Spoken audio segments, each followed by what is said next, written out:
Hello বন্ধুরা, শুভ দুপুর আর মহাশিবরাত্রি। আজকে হলো শিবরাত্রি। তা আমি তো শিবরাত্রি অনেক দিন আগেই ছেড়ে দিয়েছি করা। বিয়ের আগে 3বার করেছিলাম, বিয়ের পরে একবার করেছিলাম। আর প্রত্যেকবার আমি আমার ঘরে শিবকে জল ঢালি। এই যে আমার শিবলুঙ্গি, এই যে আমি এখন এই ঠাকুরকেই আমি জল ঢালবো। তা ভাবছি তোমাদের সঙ্গে এটা আমি শেয়ার করব। এই যে আমার তারা মায়ের চরণ, আর এই যে আমার বজরংবলী। আচ্ছা, আমি একটা কথা বলতে চাই। এই যে আমার বজরংবলীর এইখানের কাজটা যে ফেটে গেছে, আমার কি উচিত ঠাকুরটাকে ফেলে দেওয়া? অনেকে বলে ভাঙা ঠাকুরকে পুজো করতে নেই। আমি মনে করি আমার যদি ছেলে মেয়ের হাত পা ভেঙে যায় কি কেটে যায়, তা আমি কি তাকে ফেলে দেবো না বাড়ির থেকে বের করে দেবো? বলো তোমরা। ওই জন্য আমি ফেলিনি বজরংবলীকে, আমি রেখে দিয়েছি, পুজো দিচ্ছি। শুধু কাজটাই তো ফেটে গেছে, কিন্তু আমার মনটা তো ফাটেনি, আর আমার ঠাকুরের বড় ভক্তিও তো উঠে যায়নি। ওই জন্য আমি ঠাকুরকে জল মিষ্টি ফুল দেই, আর ঠাকুরকে আমি যেমন করে পুজো দিতাম তেমন করেই দিচ্ছি। আর আমি সিংহাসনে রেখে দিয়েছি। এটা আমার ভুল না ঠিক? প্লিজ একটু তোমরা কমেন্ট করে জানাবে। কেন অতটা ঠাকুরের ব্যাপারে আমি অত কিছু তো জানি না, আর আমাকে শেখানোর মতনও কেউ নেই। যেটুকু আমার মনে হয় আমি সেটুকুই করি। আর এই যে আমার লোকনাথ বাবা, ঠিক আছে, সবাই আছে, তারা মা, রাধা গোবিন্দ, লক্ষ্মীনারায়ণ, আমার মানে যেটুকু দরকার সেটুকুই আছে। বেশি আমি কিছু করিনি, কেন আমার সিংহাসনটা ছোট। আর উপরে আমি এই যে গণেশ, আর এইটা আমাদের লক্ষ্মী পুজোয় আমাদের সরাই পুজো হয়, এই সরা। তা আমি 1 বছরেরটা রেখে দিই, পরের বছর যখন আবার নতুন সরা কিনে আনি তখনই আমি এটাকে আবার কাচের তলায় রেখে আসি।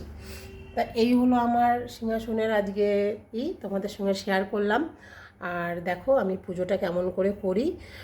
যদি আমার ভুল ত্রুটি হয় তোমরা প্লিজ আমাকে একটু জানিয়ে দিও, বলে দিও, কেন সবাই তো সব কিছু জানে না, ওই জন্যই। তা চলো আমি পুজোটা স্টার্ট করি। আর আমি ঠাকুরের বাসন টাসন সব ধুয়ে নিয়েছি। এখন আমি চলো ঠাকুরকে সব গোছাই ফুল চন্দন দিয়ে। তারপরে আমি তোমাদের কাছ থেকে মানে আরও কিছু জানার, দেখো জানার তো শেখার কোনো শেষ বয়স নেই আর শেষ নেই। আমি ওই জন্যই আমাকে ছোট হোক বড় হোক যদি কেউ কিছু বলে আমি সেটা শুনি, যে এটা ভালোর জন্যই আমাকে বলছে। তাই চলো আমি পুজোটা স্টার্ট করি।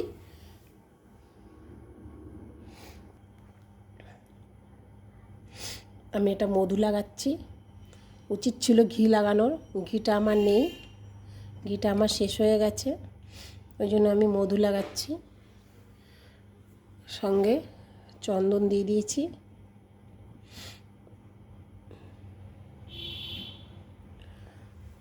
সব ঠাকুরকেই চন্দনের ফোঁটা দিয়ে দিয়েছি। দেখো চন্দনের ফোঁটা দিয়ে দিয়েছি। এই যে আমি শিবকে মালা পরিয়ে দিয়েছি, বেলপাতা দিয়েছি, আর নীলকণ্ঠ ফুল দিয়ে দিয়েছি। এখানে লোকনাথকেও দিয়ে দিয়েছি, জবা দিয়েছি, বজরংবলীকে মাকেও জবা দিয়েছি। আর এই যে রাধা গোবিন্দকে জবা দিলাম, গাঁদা ফুল, মা লক্ষ্মীকেও দিলাম, নারায়ণকে দিলাম। এই যে জগন্নাথ দেব আছে আমার সিংহাসনেও, বিরাজ করছে আমার সিংহাসনে। যে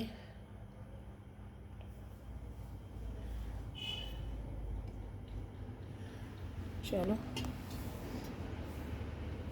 কিছুটা হয়েছে, ওপরের ঠাকুরকে আবার দিতে হবে।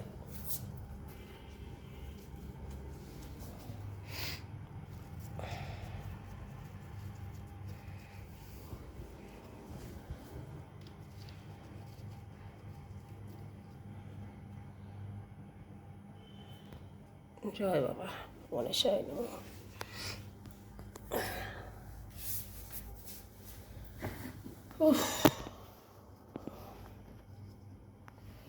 যে এখানে নিয়ে নিয়েছি ঠাকুরের থালা টালা সব তো ধোয়া পরিষ্কার।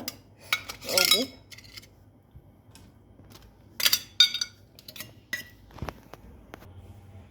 হয়ে গেছে, সব রেডি। এই দেখো এখানে প্রদীপ জ্বালিয়ে দিয়েছি, ধূপ জ্বালিয়ে দিয়েছি, এখানে ধুনো জ্বালিয়েছি, ধুনোটা আস্তে আস্তে জ্বলছে, সব রেডি। আর এখানে আমি নিয়ে নিয়েছি গঙ্গা জল আর চন্দন। কেন, দুধ আছে, দুধটা ফ্রিজে, আর ফ্রিজে আমার সব রকম আঁশ টাশ থাকে, তো ওই জন্য ওই দুধটা আমি আর দিলাম না। গঙ্গা জল ঢেলেই বাবাকে শুদ্ধ করছি। আমরা যখন মন্দিরে জল ঢালতাম, ওপরে দেখতাম মাথার উপরে একটা বাতাসা দিত, তারপরে জল ঢালতে বলতো।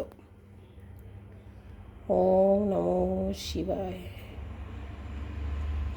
ওম নমো শিবায়, ওম নমো শিবায়। বাবা সবাইকে সুস্থ রাখো, ভালো রাখো।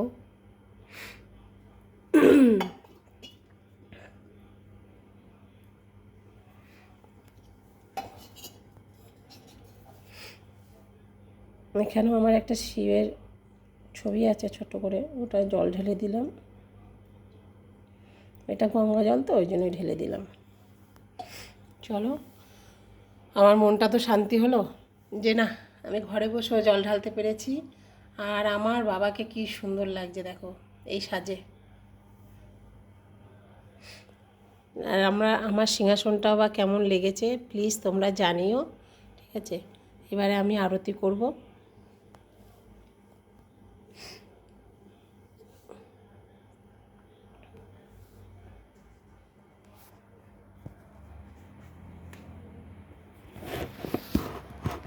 আমি তোমাদের এইভাবেই দেখাচ্ছি, কেন আমি করতে পারছি না ক্যামেরাটা।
আমার পুজো এখানে সম্পন্ন হলো।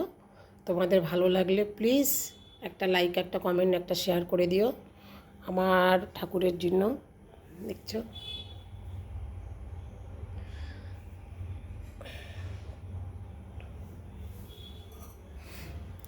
ধূপ ধুনো জ্বালিয়ে একদম আমার এখানে সব ঠাকুর বিরাজ করছে আমার বাড়িতে।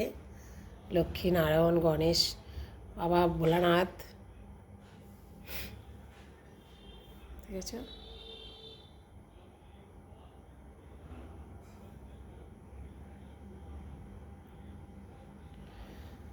জয় মা।